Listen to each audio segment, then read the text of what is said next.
اللہ رب العالمین والصلاة والسلام علی سید الانبیاء والمرسلین اما بعد فاعوذ باللہ من الشیطان اللعین الرجیم المردود بسم اللہ الرحمن الرحیم قال اللہ تبارک و تعالی فی الکلام المجید الف لام میم ذالک الکتاب لا ریب فیہ ھدی للمتقین صدق اللہ مولانا العظیم۔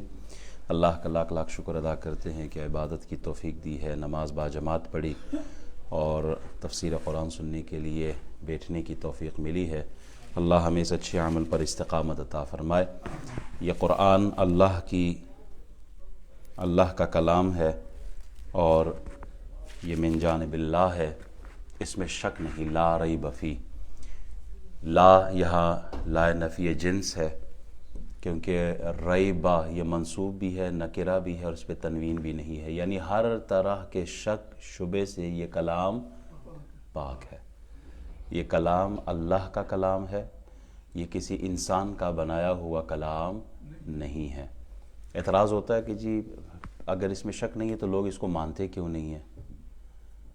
اس میں شک نہیں ہے تو مانتے کیوں نہیں؟ بہت سارے ایسے لوگ ہیں جو اس کا بلکہ العیاذ باللہ اللہ ایسے لوگوں کو ہدایت عطا فرمائے، نیکی کی، ایمان کی، لوگ جلا بھی رہے ہیں کتاب کو، کیا ہمیں نظر نہیں آتا؟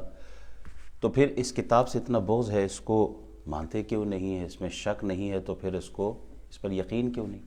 دیکھیے، ایک ہوتا ہے کلام کے اندر شک ہونا، ایک ہوتا ہے ذہن کا قبول نہ کرنا۔ بعض اوقات کلام ٹھیک ہوتا ہے، بات صحیح ہوتی ہے، سوچنے والے کا جو ذہن ہوتا ہے وہ ٹھیک نہیں ہوتا، اور بعض اوقات کلام خراب ہوتا ہے، کلام میں غلطی ہے، کلام میں شک ہے، ذہن اسے قبول نہیں کرتا۔ میں ایک مثال سے سمجھا دوں۔ ایک آدمی کہتا ہے جناب ویسے تو اصول یہی ہے میتھمیٹکس کا، 2+2 4 ہے، ایسا ہی ہے، 2+2 4 ہوتا ہے۔ ایک آدمی کہتا ہے کہ جی نہیں 2+2 4 نہیں، 2+2 5 ہوتا ہے۔ اب کلام ٹھیک ہے، 2+2 4 ہے، اور ایک آدمی کے ذہن میں یہ بات نہیں بیٹھ رہی، وہ کہتا ہے 5 ہے، تو ہم کہیں گے کلام میں غلطی نہیں ہے، سوچنے میں غلطی ہے۔ اسی طرح دن کے اجالے میں کوئی آدمی اس وقت آپ سے بحث کرے اور آپ کو سمجھانے کی کوشش کرے کہ حاجی صاحب ہے تو دن کا ٹائم لیکن باہر بہت اندھیرا ہے، باہر بہت اندھیرا ہے، اور آپ کو سمجھا رہا ہے، کنونس کر رہا ہے، آپ کا ذہن قبول نہیں کر رہا۔ آپ کہتے ہیں جناب بات ٹھیک ہے کہ باہر روشنی ہے، لیکن یہ کیا سمجھا رہا ہے ہمیں؟ بات غلط ہے، بات ٹھیک نہیں ہے، بات غلط ہے، یہ کہہ رہا ہے کہ باہر رات ہے۔ بات غلط ہے، کلام میں غلطی ہے، ہمارا ذہن قبول نہیں کر رہا، ہمارا ذہن ٹھیک ہے، اس کے کلام میں فطور ہے، اس کے کلام میں غلطی ہے۔ تو دو چیزیں ہو گئی ہیں، ایک ہوتا ہے کلام، ایک ہوتا ہے ذہن کا ایکسیپٹ کرنا اور ریجیکٹ کرنا۔ قرآن کریم اللہ کا کلام ہے، اس میں شک نہیں ہے، اللہ کا کلام، اس کی نہ خبر میں غلطی ہے، نہ علم میں غلطی ہے، نہ حکمت میں غلطی ہے، نہ احکام میں غلطی ہے، نہ واقعات میں غلطی ہے، نہ اس کی تعلیمات پر عمل کرنے میں جو اللہ نے فوائد بتائے ہیں ان میں بھی کوئی غلطی نہیں ہے۔ یہ کلام ہر لحاظ سے شک و شبے سے بالاتر ہے، اس میں کلام میں کوئی غلطی نہیں ہے۔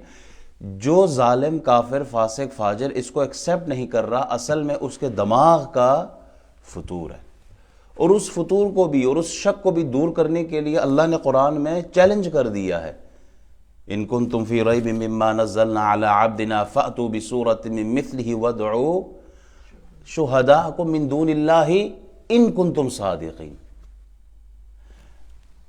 یہ کتاب اللہ کی طرف سے ہے، اگر اللہ کی طرف سے تم اس کو نہیں مانتے تو پھر ذرا بنا کے دکھاؤ، انسان کا کلام کیسے؟ چیلنج ہے، بنا کے دکھاؤ۔ اچھا چیلنج کیا کیوں ہے؟ دیکھیں اس کو بھی ایک مثال سے سمجھے۔ انسان کی بنائی ہوئی کوئی بھی چیز ہو، اس کی ڈپلیکیٹ بن جاتی ہے، اس کی کاپی آپ کو مارکیٹ میں نظر آ جاتی ہے۔ آپ اچھے سے اچھا فون دیکھیں، کچھ عرصہ گزرتا ہے کہ اگلی جو کمپنی ہے جو کمپٹیشن میں آگے بڑھتی ہے وہ اس سے اچھا موبائل نکال لیتی ہے۔ جہاز سے لے کر وہ کپڑے اور جوتے تک آپ کو کمپٹیشن نظر آتا ہے مارکیٹ میں، کہ ایک نئی چیز لے کے آتا ہے تو اگلے ہی مہینے پھر اس کی ڈپلیکیٹ مارکیٹ میں آ جاتی ہے۔ وہ میں پچھلے سال پاکستان گیا تھا تو یہ ہیڈ فون ہوتے ہیں نا، وہ بچوں کے لیے کوئی لعنت ہیڈ فون چاہیے ہمیں، تو میں چلو ہیڈ فون لینے کے لیے گیا، مارکیٹ گیا، میں نے کہا کوئی اچھا سا ہیڈ فون دکھاؤ، بندہ ذرا جاننے والا تھا، تو اس نے کہا یہ 6000 والا ہے۔ میں ٹھیک ہے، کہتے یاد رکھنا اسی کلر، اسی ڈیزائن، اسی شیپ میں وہی چیز لے کے آیا، ایک 6000 کی تو اور ایک 300 روپے والی رکھ لی۔ تو میں کہا اگر یہ 300 والی آپ 10,000 کی بھی بتا دے تو ہم نے تو لینا ہی تھا۔ کہتے ہیں یہ چیز سیم ٹو سیم ایک جیسی ہے، لیکن یہ کاپی ہے اور یہ اصل ہے۔ اصل اور اس کی جو نقل ہے اس میں یقین کرے کوئی بالکل فرق ہی نظر نہیں آ رہا تھا۔ تو انسان کی بنائی ہوئی چیز وہ دوسری کمپنی ہو مارکیٹ میں، وہ ڈپلیکیٹ آپ کو نظر آ جاتی ہے۔ لیکن کچھ چیزیں ایسی ہیں جس میں انسان کا ہاتھ نہیں ہے، وہ من جانب اللہ ہے، اس کی کوئی کاپی بنا نہیں سکتا، وہ اللہ کی طرف سے ہے۔ اور جو چیز کاپی جس کی نہ بن سکے وہ آٹومیٹکلی مان لی جاتی ہے کہ یہ کسی انسان کی نہیں، یہ اللہ کی بنائی۔ کہا یہ آسمان دیکھ لے آپ، ساری کائنات مل بھی جائے کوئی اس طرح کا آسمان نہیں بنا سکتا۔ وہ ساری کائنات کے انسان، جن، فرشتے سب مل جائیں، سورج دوسرا نہیں لا سکتے، چاند نہیں بنا سکتے، ستارے نہیں بنا سکتے۔ اسی طرح کا جو سمندر، یہ بڑے بڑے پہاڑ، یہ اللہ کی طرف سے ہیں، اس کی کوئی ڈپلیکیٹ مارکیٹ میں نہیں لا سکتا۔ تو کہا جس چیز کی ڈپلیکیٹ، جس کی نقل کوئی نہ بنا سکے وہ اللہ کی طرف سے ہے۔ ان کنتم فی ریب مما نزلنا علی عبدنا فأتوا بسورہ، ایک سورت ہی بنا کے، وہ بھی سورہ بقرہ نہیں، سورہ کوثر ہی بنا کے لے آؤ، چیلنج اللہ کی طرف سے۔ نہیں بنا سکتے تو معلوم ہوا قرآن یہ کسی انسان کا کلام نہیں، لا ریب فیہ، اس میں شک ہی نہیں ہے کہ یہ من جانب اللہ ہے۔ اور چیلنج اللہ کی طرف سے۔ 1400 سال گزر گئے اسلام کو دبانے کے لیے، کیا کچھ انہوں نے نہیں کیا۔ اگر اس کی ڈپلیکیٹ بنا سکتے اسلام کو ہرانے کے لیے تو کب کے بنا چکے ہوتے، لیکن یہ انسان کے اختیار، لن تفعلوا، قرآن کہتا ہے ہرگز نہیں کر سکتے یہ کام، ہرگز یہ کام نہیں کر سکتے۔ انہوں نے بڑی بڑی چیزیں بنا لی ہے، روبوٹ بنا لی ہے، لیکن ایک مچھر، جو چھوٹا سا مچھر ہے، اس مچھر کے مثل ہی کوئی چیز بنا کے دکھا دیں۔ ہاتھی چھوڑیں، ہاتھی بھی رب کی تخلیق ہے، یہ مچھر ہی بنا کے دکھا دیں، کہا نہیں بنا سکتے۔ کیوں؟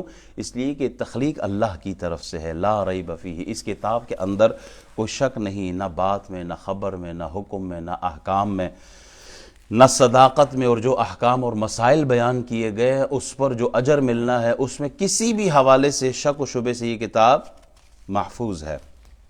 کسی اندھے کے انکار سے سورج کے وجود پہ کوئی فرق نہیں پڑتا۔ لوگ کہتے جی اب بھی لوگ انکار کرتے ہیں، میں وہ سیدھا سادہ، کو اندھا کہے کہ سورج ہے ہی نہیں تو سورج کے وجود پہ کوئی اثر پڑتا ہے؟ سورج تو پھر بھی موجود ہے۔ اور اللہ کے کلام سے اگر کوئی انکار کرتا ہے تو اللہ کا کلام تو اپنی جگہ موجود ہے۔ ہدی للمتقین، لا ریب فیہ ہدی للمتقین۔ اس کتاب کے اندر یہ کیا ہے؟ یہ ہدایت ہے کن کے لیے؟ پرہیزگاروں کے لیے، جو ہدایت کو قبول کرنے والے ہیں ان کے لیے اس کے اندر ہدایت کا راستہ موجود ہے، تقوی کا راستہ موجود ہے، پرہیزگاری، سارا کچھ اس کے اندر اللہ نے بیان کر دیا۔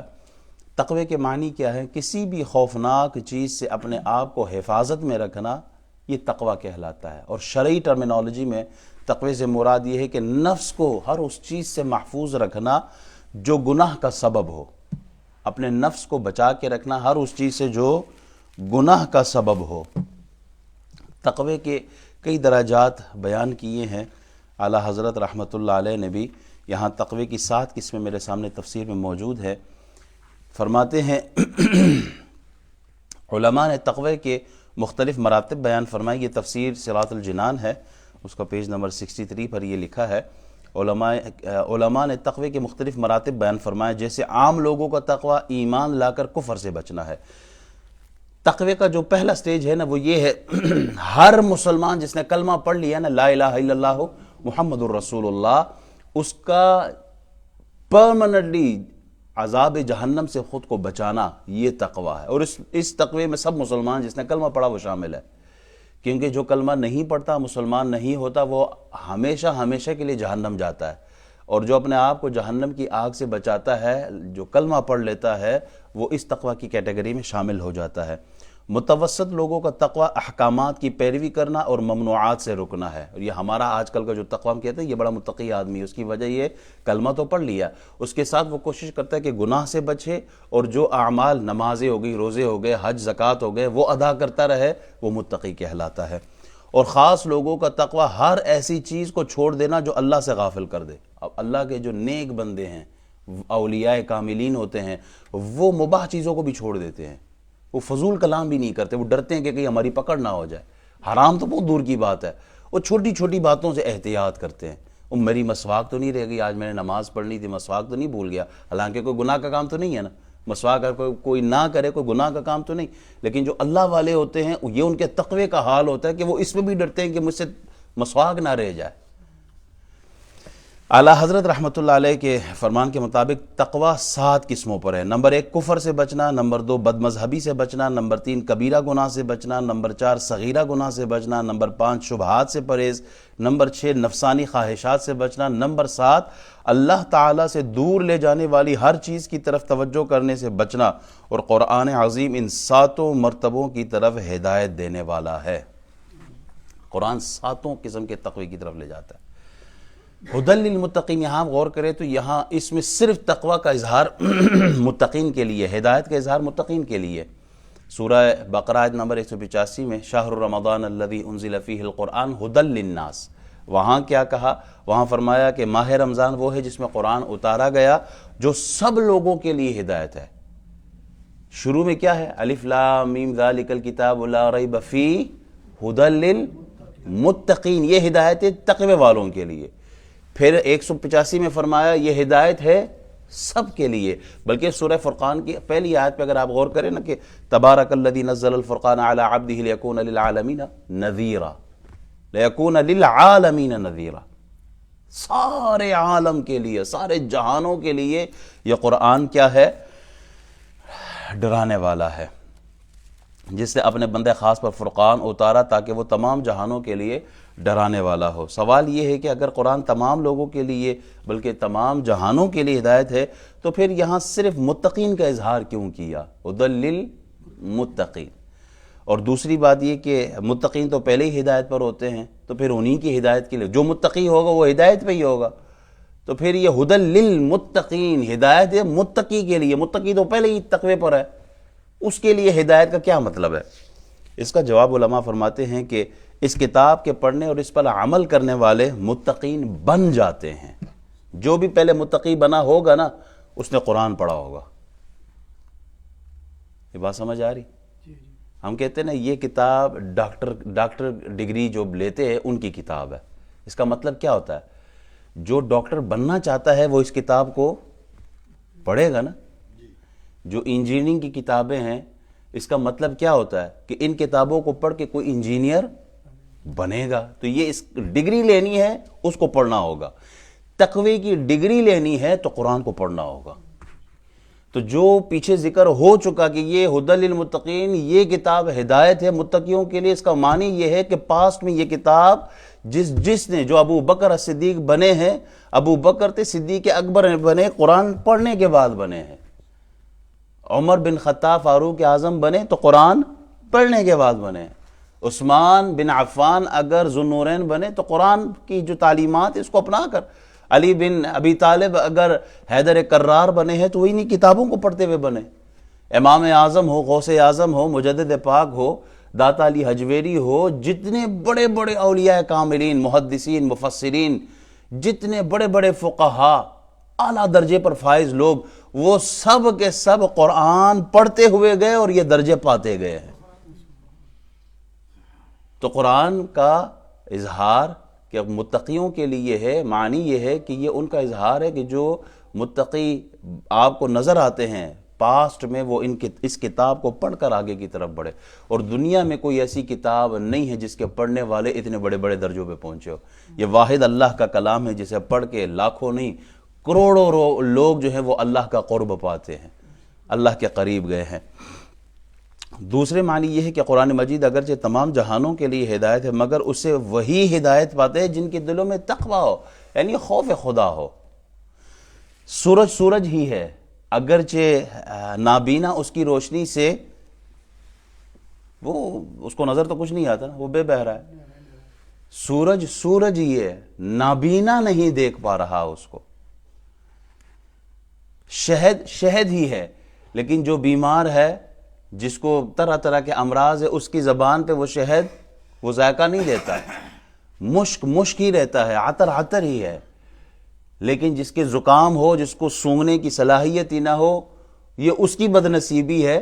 لیکن مشک کی اپنی حیثیت اب بھی بحال ہے، اس سے کوئی انکار نہیں کر سکتا. بڑی خرابی ہے ان لوگوں کے لیے، اس بدبخت کے لیے کہ اس کے سامنے بحر ذخار، ایک دریا ہے ہدایت کا، قرآن کی نعمتوں کا، مگر وہ اب بھی اسی طرح پیاسا ہے، وہ اس سے اپنی پیاس نہیں بجھا رہا. اس کی بدبختی ہے. 14ویں کا چاند چمک رہا ہو لیکن اس کو اب بھی تاریکی نظر آ رہی ہو، تو یہ اس کی اپنی کم بختی ہے. قرآن اپنا فیض دے رہا ہے، اب بارش برس رہی ہو، ایک آدمی چھتری لے کے بیٹھا ہو کہ میرے اوپر کچھ نہ برسے، تو یہ اس کی اپنی غلطی ہے. اگر بارش سے فائدہ لینا ہے تو اس کو بارش میں سامنے آنا ہوگا. دیوار کے آڑ میں کھڑا ہے اور کہے کہ مجھ پہ بارش نہیں برس رہی، تو تیری اپنی غلطی ہے، سامنے آ، کاسا دل اس کی طرف پھیر تو صحیح، تبھی تو جا کے گلاس کو الٹا رکھیں گے اس میں تو کچھ نہیں آئے گا. گلاس کو سیدھا کریں گے تو ہی تو اللہ کی رحمت برسے گی. اب جس کے دل میں ہے ہی بغض اسلام کے لیے، قرآن کے لیے، اللہ کے کلام کو مانتا نہیں، اور پھر وہ تنقید کرے، تو بھائی غلطی تو تیری ہے. تو وہ جو بغض کا چشمہ لگا کے دیکھ رہا ہے، پڑھ رہا ہے، وہ نہ لگا. ذرا اللہ کی رحمت کی طرف توجہ کر اور قرآن کی تلاوت اس انداز میں کر کے ہدایت ملے، پھر تیرا سوال بنتا ہے، کیونکہ اللہ کا کلام جھوٹا نہیں ہو سکتا. اللہ فرماتا ہے کہ یہ کتاب ہے ہی متقی، جو اللہ سے ڈرنے والے ہیں ان کے لیے ہے. تقوی کے فوائد کیا ہیں اور تقوی کے اقسام کیا ہے؟ تقوی کے فوائد کے ساتھ، اقسام کے ساتھ، اور تقوی کے جو احوال ہے انشاءاللہ وہ ہم اگلے درس میں بیان کریں گے. میں 3 حدیثیں سامنے یا کچھ واقعات بھی ہیں، اللہ نے چاہا تو پھر اس کو اگلے درس میں بیان کریں گے. اللہم صلی علی سیدنا مولانا محمد وعلی آل سیدنا و مولانا محمد مبارک وسلم وصلی علیہ. اللہ ہمارا بیٹھنا، سننا، سنانا اپنی بارگاہ میں قبول فرمائے. اللہ جو ہم نے سنا ہے یاد رکھنے کی، آگے پہنچانے کی توفیق عطا فرمائے. قرآن کے نور سے سب کے سینوں کو، سب کے دلوں کو، جسم کو، روح کو پاکیزگی طہارت نصیب فرما. بیماروں کو شفا عطا فرما. اللہ ہم سب کو دین دنیا قبر حشر میں سرخرو فرما. اسلام پر زندگی، ایمان پر خاتمہ فرما. ہم سب کے والدین کی مغفرت فرما. جن کے والدین حیات ہیں ان کا سایہ تا دیر قائم و دائم فرما. اللہ دم واپسی ہم سب کی زبانوں پہ جاری فرما. لا الہ الا اللہ محمد الرسول اللہ صلی اللہ علیہ وآلہ وسلم.